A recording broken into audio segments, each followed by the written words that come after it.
Welcome to the Hope for the Journey podcast, a weekday wellness tips program presented by Dr. Denise Marie, Third Order Carmelite.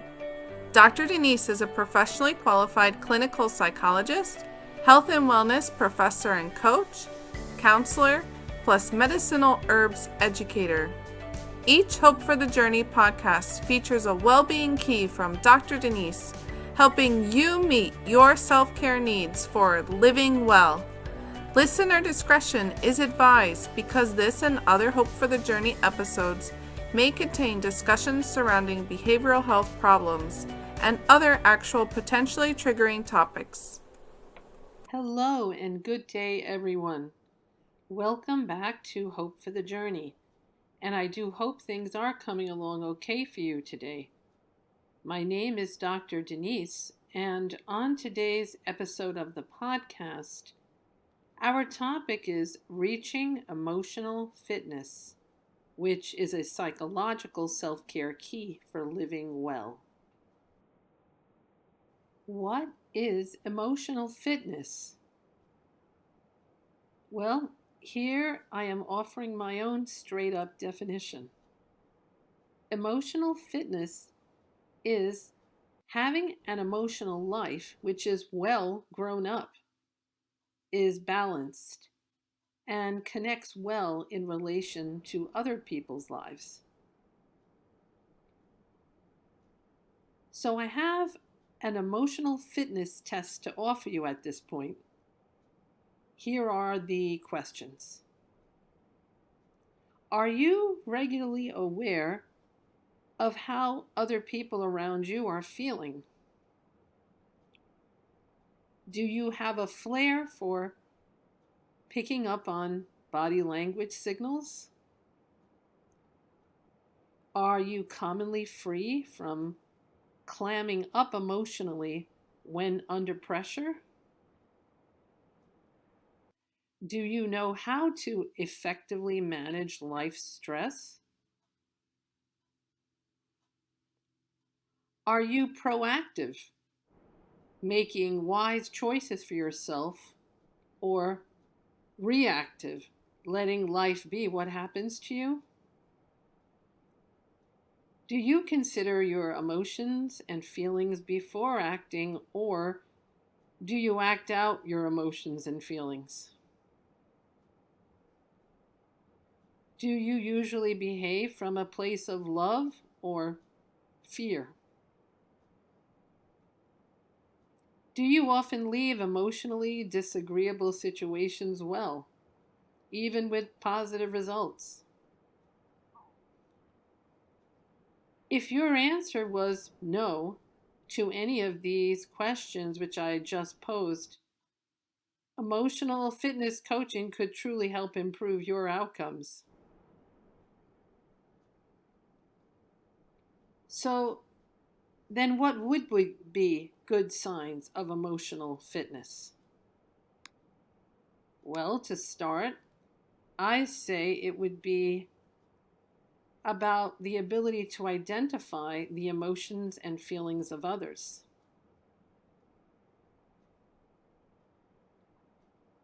You would be ready to tell the difference between your versus other people's feelings, such that, for example, you don't own someone else's sadness or stress or pain.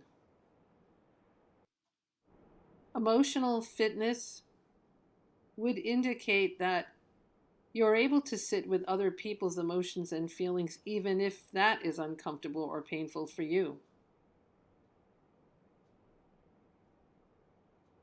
Another sign of emotional fitness is you're being able to recognize how your emotional upbringing might still be impacting your current emotional responses.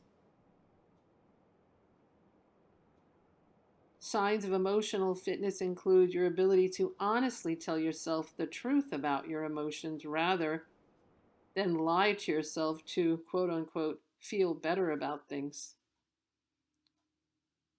Emotional fitness means you can differentiate reasonable fears from excessive fears.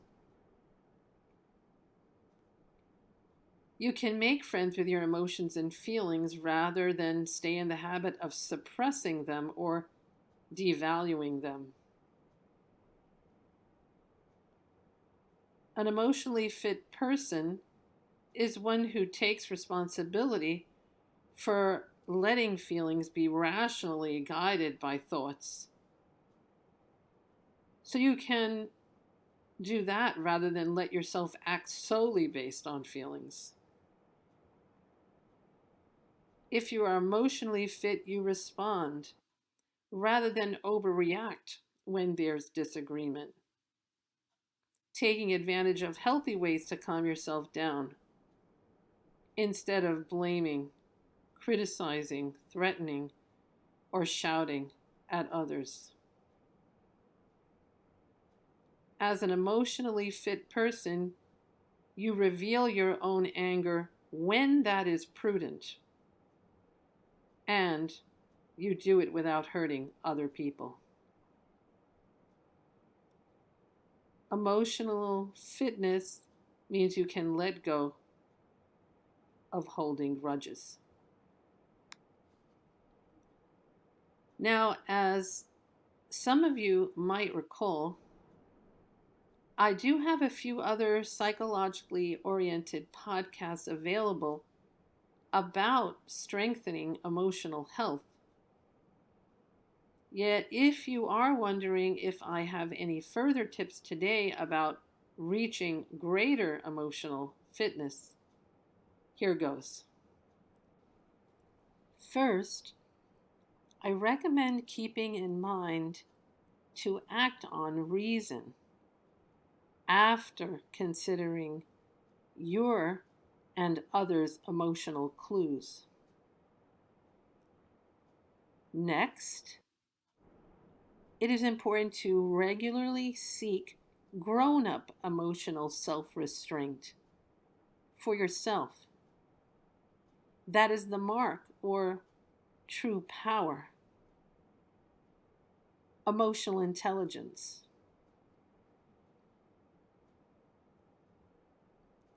It is important to be attentive, to make a habit of pausing between your feeling and your reacting.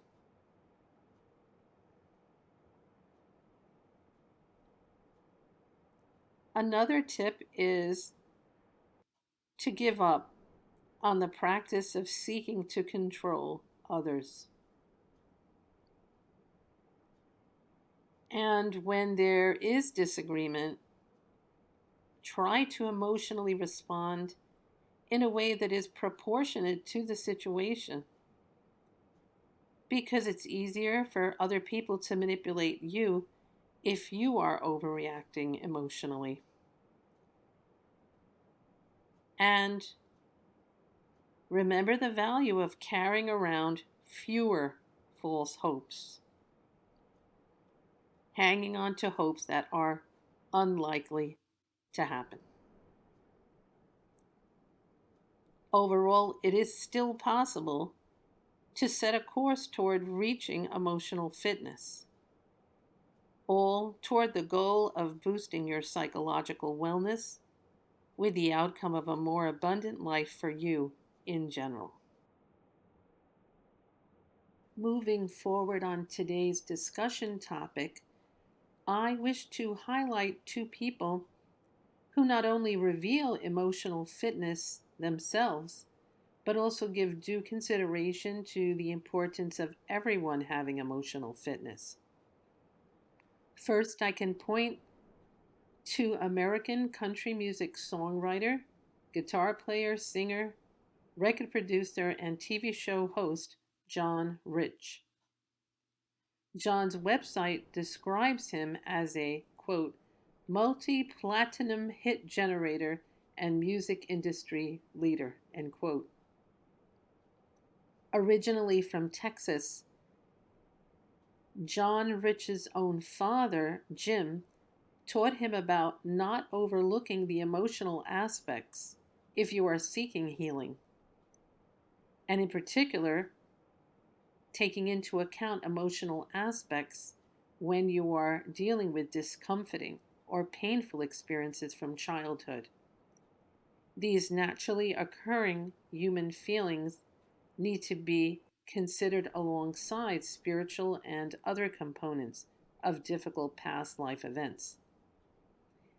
And in John Rich's own charity supporting pursuits, he demonstrates a deep heart for children who suffer. John has said that raising his children is his most important job. And the other person I wish to call to mind is counseling psychologist, writer, speaker, and consultant, Dr. Diane Langberg. Dr. Diane is a highly experienced Christian helping professional, deeply and realistically acquainted with emotional recovery, healing, and the importance of having a healthy life of feeling. With this, quote, heart for healing and growth, end quote, which Dr. Diane Langberg has, she does not shrink back from anything involved in assisting her clients little by little to face even the most intense emotions and feelings. You can begin to get a sense of the emphasis which Dr. Diane places on emotional or quote unquote effective, that's effective with an A, effective wellness by looking over a talk topic, title, or some quotes which she has posted in her various online accounts. For example, why am I still afraid? For many people, trauma is not a terrifying event followed by care, but rather an utterly and relentlessly terrifying life. As a result, the individual is never at ease. Another quote, fear, which is the core of trauma, leads people to hide in darkness, silenced.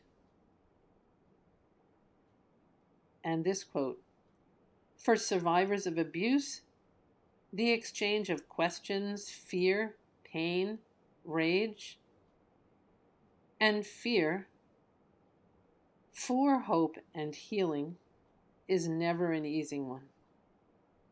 It is, however, an exchange that will bring life to those who are able to persevere. And a last quote, when you sit with someone who is suffering, grieving, sorrowing, you are sitting face to face with a grief that your Lord has carried. So both of these hope-filled people of reason and faith, Mr. John Rich and Dr. Diane Langberg, are living lives demonstrating that reaching emotional fitness is psychologically needed for better living.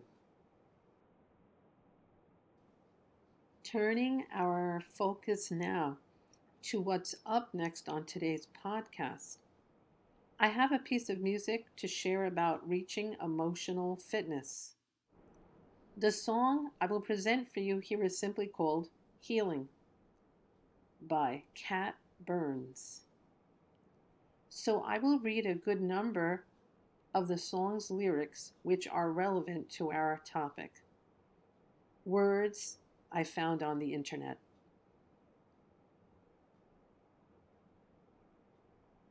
I take each day as it comes. And now I don't even run.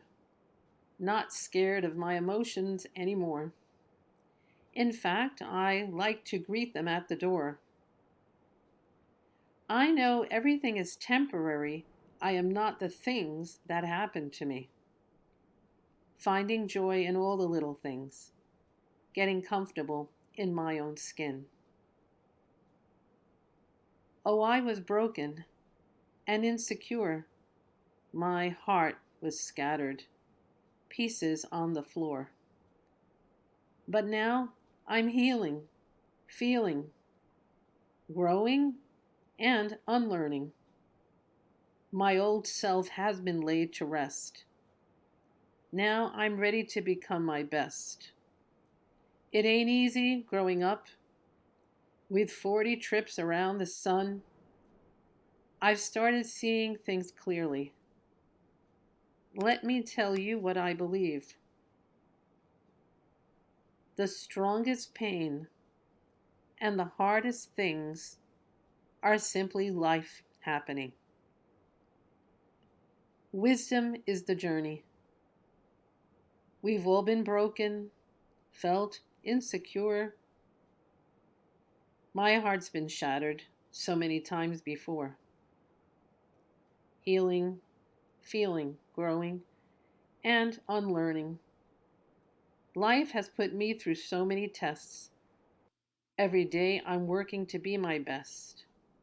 Always healing, feeling, growing, and unlearning whenever times get rough. I sing this little song to remind me I'm healing, feeling, growing, and unlearning. So, as this song plainly relates, reaching emotional fitness is meant not only to improve one's psychological wellness, but also one's overall well being. At this point, I want to address some extra possible care for you and your overall wellness by pointing to the following: 3 health foods and plants to support emotional balance as you go about life's challenges. Given reaching emotional fitness is our psychological self care key of the day. Though, please recall the importance of going over the following 3 items with your doctor before inserting them into your dietary regimen. I feature next this trio of herbs as complementary to body and soul functioning. First, I consider lemon balm. Lemon balm is a cheerfulness herb that can help relieve tension and promote happiness. It's an improver of mental clarity and alleviates stress or anxiety, as well as helps with sleep. Lemon balm is just right for brewing as a calming tea or being added into some of your favorite dishes. Then I can point out lavender. Lavender is a wonderful herb. It enhances relaxation and is calming of anxiety by soothing worries and easing your mind, especially after a long day. Lavender promotes emotional balance. It may even improve your memory. Additionally, I can suggest cinnamon. Cinnamon is more than simply a sweet spice. It helps reduce stress or anxiety, boost mood and energy levels. Plus, cinnamon improves brain health, improving memory and even protecting against cognitive decline. Only call to mind my words about discussing such plants with your doctor to ensure they work with your unique health situation. Otherwise, it pleases me to underline lemon balm, lavender, and cinnamon as a set of nature's gifts for well being of both your body and soul. In addition, for this podcast episode today, I plan to share this brief item with you, a post it note I have written to encourage you to make time for reaching emotional fitness. So I hope you will take to heart these words from a friend, actually from the book of Romans, chapter 12, verses 15 to 16. Rejoice with those who rejoice. Weep with those who weep. Live in harmony with one another. Regarding the next item on today's agenda, I want to present a phone app in service of reaching emotional fitness. The one I am referring to here is named How We Feel, a journal for your well-being. This phone app was co-created by Dr. Mark Brackett, Ben Silberman, alongside scientists, designers, engineers, and therapists. The content description provided with this app states that it is about, quote, dealing with your feelings to help everyone better understand their own emotions. Over time, you will learn precise words to describe how you feel, spot trends and patterns, and practice simple strategies to regulate your emotions in healthy ways. The Mood Meter, a tool to build greater emotional awareness that was built based on decades of research. A way to track feelings and moods over time so they can gain greater insight about their emotional lives. How We Feel includes an updated mood meter and was designed to help you gain greater insight around the causes and consequences of your feelings and learn research-based strategies to help you regulate your feelings to achieve greater well-being. 2 other cool features include a mini course on emotions and a reporting feature to help you understand your emotional patterns over time. Further, going beyond this How We Feel app I discovered on the internet, you can consider other wellness helps available in our Hope for the Journey podcast resource center located on Instagram at Cause for Hope. In conclusion, to tie up this evening's discussion, I wish to let you know that it has been my pleasure to have created this podcast for you today on our vital topic of reaching emotional fitness, to underscore the importance of this psychological self-care key for you. And please know that I personally wish you more hope for the journey of greater well-being. The Hope for the Journey program airs weekday evenings from 7:45 p.m. to 8:15 p.m. Eastern Standard Time on Instagram and YouTube. Dr. Denise thanks you for listening to her Community Wellness podcast and wishes you to keep in mind that there is cause for hope of more well-being.